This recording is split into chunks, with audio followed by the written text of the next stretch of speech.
selamat sore Sobat Wilip dimanapun Sobat Wilip berada. Senang sekali sore hari ini kita tentunya masih bersama dengan Wilip Online dan sore hari ini tidak sendiri karena saat ini saya sedang berada di KPU Kota Cilegon dan saya ditemani langsung oleh Ketua KPU Kota Cilegon yaitu Bapak Fatur Rohman. Selamat sore Pak Fatur. Ya, selamat sore, siang, dan pagi ya. Masya Allah, langsung 3 dirapel sekaligus. Kelihatannya sibuk sekali dan sibuk banget karena memang kita jelang Pilkada 2024 serentak dan hanya tinggal menghitung mundur. Semoga kita semua selalu sehat dan harus sehat ya demi suksesnya Pilkada 2024. Amin. Pak Fatur, di sore hari ini saya ingin berbincang mengenai persiapan Pilkada ini, update-nya sudah sejauh mana sampai dengan sore ini? Baik sahabat Wilip Online dimanapun berada, syukur alhamdulillah persiapan pemungutan dan penghitungan suara tanggal 27 November tahun 2024 KPU Kota Cilegon sudah siap 100%, Masya Allah. di mana logistik sudah kita distribusikan dari tingkat kota ke tingkat bawah. Nah, besok mohon juga kawan-kawan KPPS siap-siap di TPS karena besok akan menerima distribusi logistik ya ke seluruh TPS yang ada di Kota Cilegon. Betul. Nah, selanjutnya juga terkait juga hari ini sudah mulai membangun TPS ya untuk persiapan tanggal 27 dan juga cek pemberitahuan atau undangan untuk pemilih mulai dari hari Sabtu kemarin tanggal 23 ya sudah disebarkan ke masyarakat gitu. Oke, update informasi dari Ketua KPU Kota Cilegon bahwa formulir C untuk pemilih sudah mulai disebarkan. Nah, ini kan Pak, generasi milenial yang sangat terlihat antusias dalam memilih wali kota dan juga calon wali kota yang baru. Kira-kira persiapan apa saja sih yang seharusnya dilakukan oleh pemilih dalam menentukan pilihannya jelang Pilkada ini? Ya, baik Mbak Novi.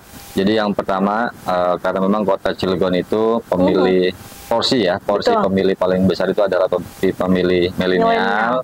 Dan saya pikir ini bagus juga untuk Kota Cilegon ke depan, karena kan berarti kawan-kawan milenial ini kawan-kawan yang rasional gitu. Betul. Ya. Dan kita berharap ya pemilih milenial di Kota Cilegon itu menjadi pemilih rasional sesuai dengan tagline KPU Kota Cilegon, pemilih cerdas, pemimpin berkualitas. Gitu. Siap. Nah, jadi harapannya pemilih yang ada di Kota Cilegon ini sudah mulai juga searching ya terkait visi misi program yang ditawarkan oleh masing-masing pasangan calon. Jadi mulai dari sekarang cek ya, bisa searching online, cari tahu visi misi dan program masing-masing pasangan calon apa yang masing-masing pasangan calon tawarkan untuk kebaikan Kota Cilegon 5 tahun ke depan. Betul. Nah, dari situlah nanti supaya pemilih di Kota Cilegon ini tidak bingung ketika masuk ke TPS karena dari rumah sudah punya bayangan ya, sudah punya bayangan. Jadi nanti ke TPS bisa cepat, bisa cukup waktu 3 menit karena sudah pilihan langsung dipilih saja pilihan-pilihannya itu. Jadi tidak cap-cip-cup lama gitu ya Pak ya? Betul. Bahkan sampai mungkin siapa yang ganteng gitu biasanya atau siapa yang paling mentereng begitu warna kostum pakaiannya. Oke, tadi sudah dibahas oleh Ketua KPU Kota Cilegon bahwa untuk pemilih milenial yang cerdas ini bisa searching dari sekarang via aplikasi yang ada di beberapa platform media dan tentunya pemilih yang cerdas ketika nanti masuk ke bilik TPS sudah tidak bingung lagi siapa nanti yang akan dipilih untuk menjadi wali kota dan calon wali kota Cilegon kita tercinta nantinya. Pak, dari Pilkada 2024 ini adakah kejadian yang menarik bagi KPU mungkin menurut pandangan Pak Fatur? Ya, yang pertama ya ingin saya sampaikan juga ke sahabat Wilip Online. Jadi Pilkada serentak tahun 2024 ini adalah sejarah ya. Karena pertama kali terjadi di Indonesia bagaimana Pilkada itu dilaksanakan serentak se-Indonesia. Dan memilihnya bukan hanya wali kota dan wakil wali kota, tapi juga dibarengkan dengan pemilihan gubernur dan wakil gubernur. Kalau dulu kan cuma 1 surat suara ya untuk Kota Cilegon dan pemilihan gubernur pun terpisah gitu ya. Nah, tapi sekarang disatukan dan ini serentak. Nah, jadi kita semua nanti di tanggal 27 ini ya mencetak sejarah ya, sejarah baru untuk Pilkada serentak tahun 2024 di mana pelaksanaannya digabungkan dengan pemilihan gubernur wali kota dan wakil wali kota digabungkan dengan gubernur dan wakil gubernur dan serentak seluruh Indonesia. Ini sejarah baru. Ini sejarah baru ya Pak Fatur. Pak Fatur menyoroti pentingnya generasi muda dalam memilih serta bagaimana mereka bisa berperan tentunya dalam menentukan arah negara kita nih, kota Cilegon kita tercinta ini mau dibawa kemana sih, serta menghindari hoax dan disinformasi dalam pemilu. Itu apa yang harus kita lakukan Pak? Termasuk saya kan termasuk milenial yang hari ini insya Allah sudah menetapkan hati untuk itu. Nah, jadi yang pertama KPU Kota Cilegon mengajak seluruh pemilih milenial warga Kota Cilegon, khususnya sahabat Wilip Online untuk mewujudkan demokrasi yang bersih di Kota Cilegon. Karena memang demokrasi yang bersih ini tidak mudah, butuh komitmen kita bersama-sama untuk mewujudkannya.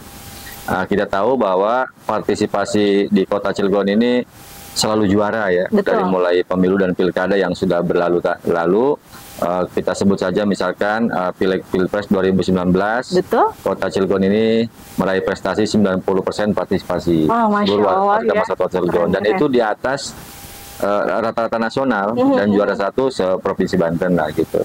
Nah, yang kedua pilkada 2020 juga sama, partisipasinya tertinggi untuk di Provinsi Banten. Nah, Pileg Pilpres kemarin 2024 yang dilaksanakan di bulan Februari itu pun partisipasinya tinggi ya, tinggi sekali. Dan kita harapkan di Pilkada 2024 juga tinggi. Tapi pertanyaannya, ketika partisipasi masyarakat sudah tinggi, apakah demokrasi substansialnya sudah tercapai? Itu pertanyaannya ya. Nah, sehingga ada satu tahap lagi yang memang harus kita wujudkan. Kalau partisipasinya sudah tinggi, berarti kualitas demokrasinya harus kita tingkatkan. Itu dia. Nah, dengan cara apa? Dengan cara ya kita bersama-sama mewujudkan demokrasi ini, demokrasi yang bersih, tidak terjebak dengan pragmatisme politik uang, tidak juga terseret arus berita hoax ya, yang kadang-kadang menyasarkan masyarakat, dan juga tidak terjebak dengan politik isu sara ya. Jadi tiga hal ini harus kita hindari bersama-sama untuk mewujudkan demokrasi Kota Cilegon yang bersih. Dan terakhir saya ingatkan kembali, penting bagi kita semua untuk tahu visi, misi, dan program dari masing-masing pasangan calon. Karena kalau kita tidak tahu, nah nanti kita akan terjebak dengan tiga hal tadi, gitu. Terombang-ambing dengan isu yang tidak jelas, gitu kan. Tapi kalau kita sudah punya pilihan, oh iya nih, kita milih ini nih. Kenapa? Karena visi misinya atau programnya sesuai dengan apa yang kita harapkan dan kita rasa baik untuk masa depan Kota Cilegon 5 tahun ke depan. Gitu. Siap. Untuk seluruh sobat Wilip Online, kita ini kan hanya tinggal menghitung mundur jelang Pilkada 2024 itu 27 November. Nah, Pak Fatur, ada nggak sih tantangan untuk tentunya bagi KPU menyalurkan logistik di era pemilu serba digital seperti sekarang? Iya. Nah, jadi memang betul sekarang era digital itu memang kita harus juga bisa memanfaatkan teknologi ya, karena teknologi bisa mempermudah semua pekerjaan gitu.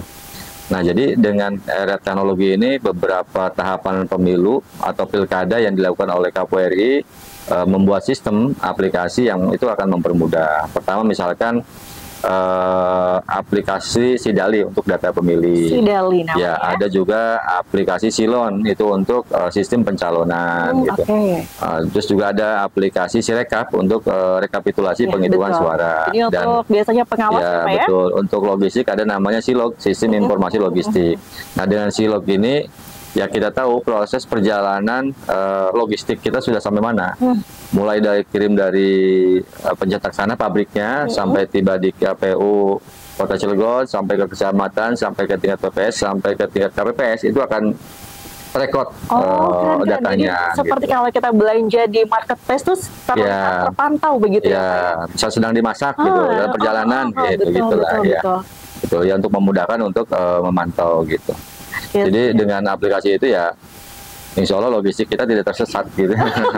Akan kita ketahui ada di mana posisinya. Begitu ya, Pak Fatur ya.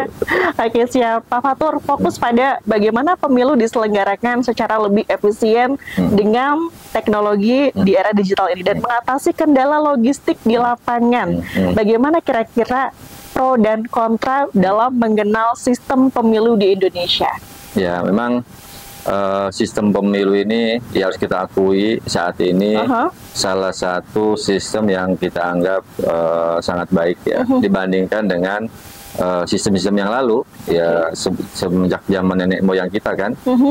Dulu kalau memilih pemimpin kan pernah saya sampaikan waktu acara debat juga ya menggunakan ilmu kanuragan, siapa yang paling sakti dia jadi pemimpin gitu kan. Dan dia harus bertarung dulu kan, dan ada korbannya pasti otomatis.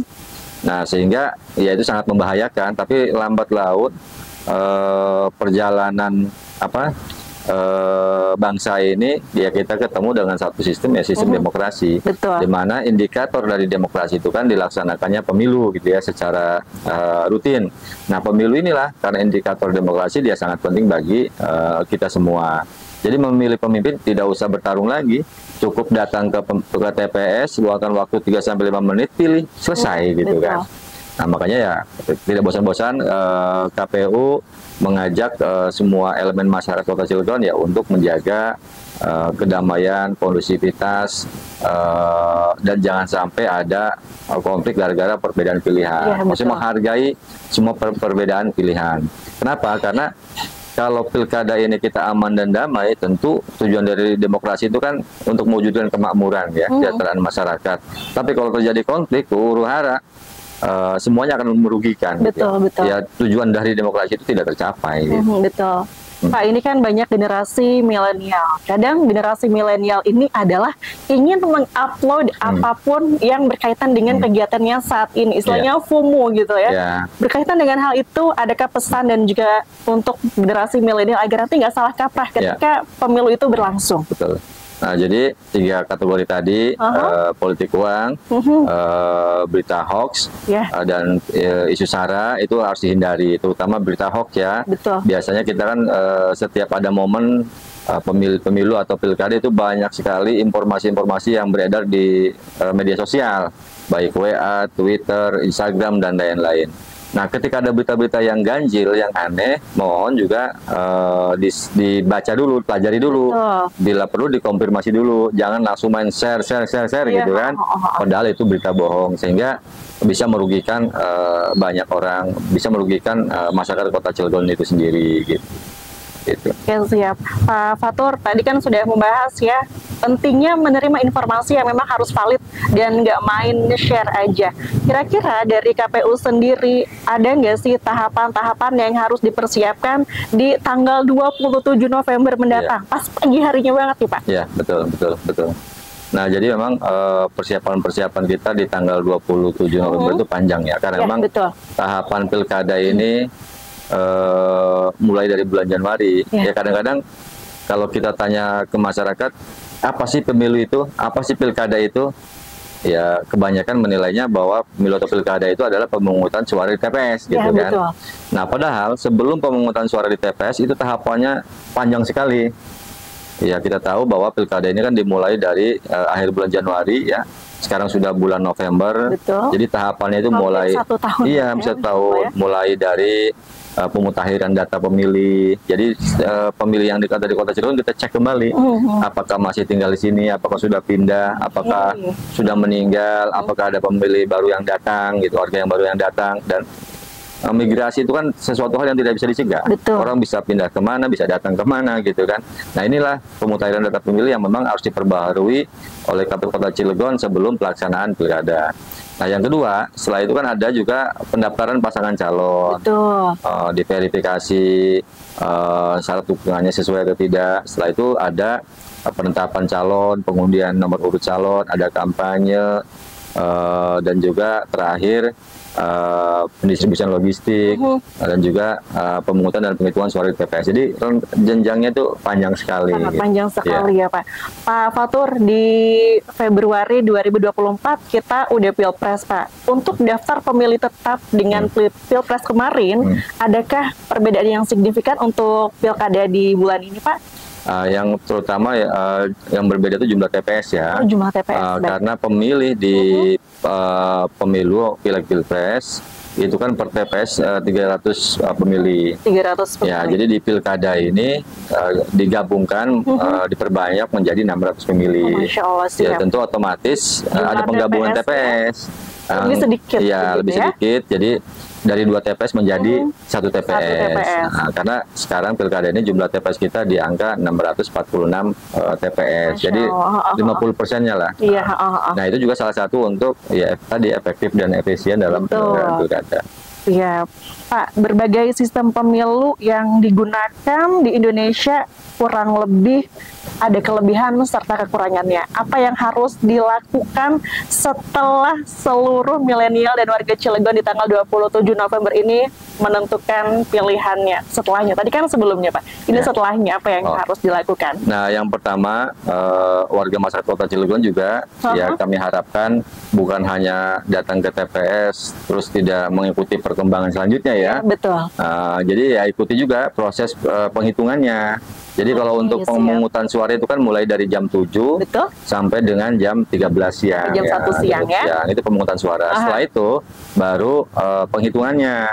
Nah, ya kami harapkan juga warga masyarakat bisa menyaksikan proses penghitungannya karena pemilu itu kan atau pilkada itu harus terbuka. Karena dia dilakukan secara langsung oleh warga masyarakat datang ke TPS, ya sebaiknya semua menyaksikan gitu ya. Dan kami harapkan juga masing-masing pasangan calon juga untuk menyiapkan saksi yang berkualitas. Yang standby di TPS mulai dari awal pembukaan TPS sampai dengan akhir nanti hasil rekapitulasi dari TPS, sehingga ketika ada kejadian-kejadian yang tidak kita inginkan semuanya bisa melihat dan semuanya bisa mencegah gitu ya gitu. Nah, untuk Sobat Wilip Online tadi Pak Fatur Rahman sudah menghimbau kepada kita semua bahwa kita sebagai masyarakat Kota Cilegon yang peduli tidak hanya datang untuk mencoblos, tapi kita juga mengikuti perhitungan suaranya. Dan untuk perhitungan suara tadi berlangsung berapa jam biasanya Pak Fatur? Perhitungan suara itu ya kemungkinan dengan 2 jenis surat suara, pemilihan wali kota dan wakil wali kota dan gubernur. Hasil simulasi kemarin itu kemungkinan jam 5 ya sudah selesai. Jam 5 sore sudah selesai ya. Jadi bagi teman-teman yang besok libur di tanggal 27 November dan gak ngapa-ngapain, mending datang ke TPS terdekat dan menyaksikan serta memantau langsung proses penghitungan suara untuk pilkada dan juga pemilihan gubernur 2024. Ya pokoknya di tanggal 27 itu anggap aja wisata demokrasi lah. Gitu. Seperti itu. Daripada ke puncak hujan, ke pantai panas gitu kan. Betul. Ya kita itu hiburan lah. Sekali kumpul warga masyarakat di satu titik, ya titiknya maksudnya TPS, ya kita untuk menyaksikan bersama-sama prosesi pemilihan kepemimpinan di Kota Cilegon gitu ya. Karena memang demokrasi itu kan sejatinya ya tadi ada priorisasi kepemimpinan gitu. Ya, betul. Oke, siap. Pak Fatur, hidup tanpa politik dan tanpa politik kayaknya hidup ini sepi begitu ya. Untuk seluruh warga Cilegon, himbauannya ketika datang untuk melakukan proses penghitungan suara tersebut, adakah batasan yang ditetapkan oleh KPU untuk generasi milenial yang mungkin nanti ingin langsung datang ke TPS melihat itu semua? Ya, jadi nanti kalau untuk melihat prosesi penghitungan suara di tingkat TPS, ya berdirinya harus di luar TPS ya. Betul, karena jangan di dalam ada garis yang garisnya. Karena kalau dari luar ya kita bisa bisa melihat langsung. Tapi kalau untuk masuk ke TPS setelah melakukan menggunakan hak pilihnya TPS ya tidak boleh masuk lagi, gitu kan? Betul. Supaya nanti tidak tercampur baur ya. Karena kalau diperbolehkan masuk ke dalam TPS semua ya bisa bahaya nanti ya. Campur ya dengan petugas, mulai dari pengawas begitu ya, petugas TPS seperti itu dan juga saksi. Untuk di terakhir ini closing statement dari Pak Fatur untuk generasi milenial Kota Cilegon dalam Pilkada 2024, monggo disampaikan Pak. Ayo warga masyarakat Kota Cilegon, mari kita bersama-sama mewujudkan demokrasi bersih di Kota Cilegon. Napik kelalen, rauh huning TPS, tanggal 27 November tahun 2024. Napik golput, tolak politik uang, tolak golput. Assalamualaikum warahmatullahi wabarakatuh. Waalaikumsalam warahmatullahi wabarakatuh. Wow, ya, satu wejangan dari Ketua KPU Kota Cilegon adalah napik kelalen, kangge rawuh di TPS, napik tergiur serem politik duit lan Bapak Ibu wajib ning TPS napik golput begitu ya Pak ya. Jangan golput karena golput ini nantinya akan mempengaruhi dan kita sebagai warga negara dinilai nantinya tidak peduli dengan kemajuan Kota Cilegon dan juga Provinsi Banten. Pokoknya tunjukkan warga Kota Cilegon, tunjukkan bahwa Cilegon ini terbaik ke dunia. Wow, keren. Amin ya puji bahasa Ailin. Pak Fatur, terima kasih untuk kedatangannya. Hai, bukan kedatangannya ya, karena hari ini kita berada di KPU. Anggap aja di kebunnya. Seru sekali ya, karena kita berada di KPU Kota Cilegon di sore hari ini dengan suasana yang santai bersama dengan Ketua KPU Kota Cilegon. Pak Fatur, terima kasih. Sama-sama. Sehat selalu. Sampai ketemu di podcast kita berikutnya. Terima kasih sahabat Tulip Online. Akhir kata saya Ovi Sayuti yang bertugas dalam podcast kali ini pamit. Wassalamualaikum warahmatullahi wabarakatuh.